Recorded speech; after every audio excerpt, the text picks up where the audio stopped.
Olá, seja bem-vindo ao canal Mundozer e hoje vamos falar sobre séries, filmes, notícias. 50 tons de cinza não é sobre sadomasoquismo. O texto a seguir é de opinião. Opinião essa que não necessariamente é a de todos dentro do Cinematecando. Independente do que você pensa sobre o assunto, respeite tanto quem gosta de 50 tons de cinza como quem não gosta. Quando falamos de pornografia procuramos por isso na internet, encontramos um conteúdo feito quase predominantemente para o público masculino. Talvez porque, na cabeça das pessoas, a masturbação feminina não seja vista como uma forma de autoconhecimento, mas ainda como um tabu. 50 tons de cinza, trilogia escrita por L. James, apareceu com a proposta de ser um livro erótico voltado para as mulheres e não tem como negar. Isso chamou bastante a atenção do público. Mas o problema é que, apesar do livro tentar fazer isso, mostrando que não há problema algum em querer ser submissa, há outros aspectos que transformam o romance entre Christian Grey e Anastasia Steele em algo problemático. 50 tons de cinza poderia ser um livro sobre uma garota de atitude que decidiu se deitar com o homem que queria aceitou ser dominada. Mas história é mais sobre como Christian Grey resolveu viver a vida de Anastasia, tomar decisões por ela e, como se não bastasse, stalkear a garota em todos os lugares. Vamos à história. Anastasia Steele, uma jovem descrita como desastrada por natureza e comum aos próprios olhos, conhece Christian Grey durante uma entrevista e se envolve com o empresário. Eu acho que não preciso dizer que Grey é apresentado como um homem maravilhoso, rico, cheio de confiança, capaz de conseguir qualquer mulher. Em certo momento do livro, Anastasia e Christian começam a manter relações sexuais. E, mesmo que o empresário só queira sexo casual com Ana até então, ele se acha no direito de fazer pedidos completamente fora do comum.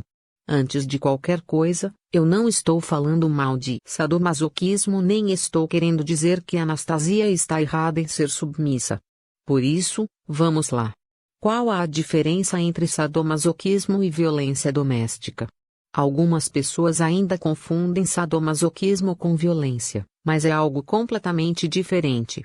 Sadomasoquismo é sobre submissão, dominação e fetichismo. Tudo feito com muita sanidade e segurança. Superficialmente, alguns podem acreditar que sadomasoquismo tem relação apenas com tapas e chicotadas, mas, por trás disso, existe o consenso de ambas as partes. Ou seja, o casal está ciente e os dois estão dispostos a isso. O dominador sente prazer em dominar, e o submisso sente prazer em ser submisso. Já em qualquer tipo de violência, não há consentimento da vítima. Em um relacionamento abusivo, a pessoa que apanha sofre não consente. A diferença é óbvia, mas é sempre bom deixar claro. A linha tênue que fez Christian Grey passar de dominador sexual para dominador da vida pessoal de Anastasia. Em certo momento do livro, Christian Grey mostra para Anastasia uma lista de regras que ela deve cumprir na posição de submissa. Mas a verdade é que essas regras vão muito além de pedidos sexuais, elas envolvem a vida pessoal da protagonista. Algumas dessas regras são: a submissa assegurará completar o mínimo de 7 horas por noite e quando não estiver com o dominador, a submissa não comerá nada entre as refeições, com exceção de frutas, a submissa se manterá sempre limpa e depilada e visitará um salão de beleza de escolha do dominador, submetendo-se aos tratamentos estéticos que o dominador julgar adequados. A submissa não excederá na bebida, etc. A submissa não se envolverá em quaisquer relações sexuais com outra pessoa senão o dominador. Além disso, o filme 50 Tons Mais Escuros está repleto de diálogos como: não quero ninguém olhando para o que é meu, frase falada por Christian Grey, exatamente como se Ana fosse propriedade do empresário. O pior de tudo, o comportamento doentio de Grey é justificado com um trauma de infância. E isso quer dizer basicamente o seguinte: se a pessoa tem um trauma, então todas as atrocidades que ela faz devem ser compreendidas. Óbvio que Anastasia, no papel de mulher inocente, atua como heroína e isso a torna uma personagem que beira o surreal. Quem em sã consciência assinaria um contrato onde aceita ser propriedade de alguém? Mas é isso que a escritora vende em 50 Tons de Cinza, que passa longe de ser um livro sobre sadomasoquismo, caso esse seja seu interesse na história. É mais um manual do que você não deve aceitar dentro de um relacionamento. Na história, a violência e a vontade de dominar apareceram após o passado complicado de Christian Grey, como eu já disse acima. O controle e os talks sem explicação na vida de Anastasia, segundo a autora, não é loucura ou sentimento de posse, mas sim preocupação. E o ciúme? As frases que diminuem a protagonista no papel de uma mera propriedade. Isso é considerado amor.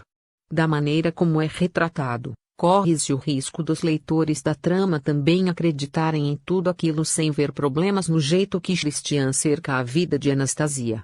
Até o trabalho que a garota consegue não foi por mérito dela. Christian mexe os pauzinhos e coloca a namorada na empresa em que ele gostaria que ela trabalhasse. Escutem, mulheres, vocês não precisam de um relacionamento assim. Em 50 tons mais escuros, até nos deparamos com uma Anastasia que solta algumas frases empoderadas e tenta ter voz ativa. Não é que a jovem não ache estranho o comportamento do namorado, que tem um arquivo bizarro com fotos e informações de cada mulher que ele acredita que tem potencial para se tornar sua subordinada. É que Anastasia está convicta de que pode mudar o comportamento dele como se ela tivesse essa obrigação ou como se o amor pudesse salvar tudo. Ela desconfia, por vezes não aceita, mas no fim acaba concordando com as exigências de Grey e sua vida perde sentido sem ele. E mesmo no terceiro livro, 50 Tons de Liberdade, com a protagonista supostamente mais madura, a história não passa do que anteriormente já nos foi apresentado. Resumidamente, como se eu já não tivesse escrito demais sobre o assunto, 50 Tons de Cinza transforma um personagem manipulador em um homem sexy e atraente, como se a beleza fosse o fator mais importante em alguém, que decide, por conta própria, resolver a vida de Ana e aparecer nos lugares sem ser convidado. Christian é descrito como gostoso e atraente, mas, e se ele não fosse tudo isso? Mesmo assim a protagonista aguentaria esse romance. Por ser rico, o empresário automaticamente se transforma também em um ótimo partido, com 1 milhão de mulheres lutando para estar no posto que Anastasia conseguiu. Então, é assim, beleza e status social, segundo a autora, valem mais do que um relacionamento saudável.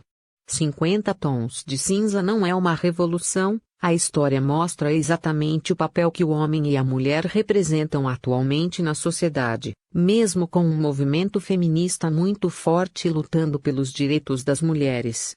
A trilogia de Elie James poderia ser muito mais, só que não é. Infelizmente. Observação: o texto não tem a função de menosprezar ou de ridicularizar quem gosta da trilogia 50 Tons de Cinza. Ler é importante, independente do estilo de literatura.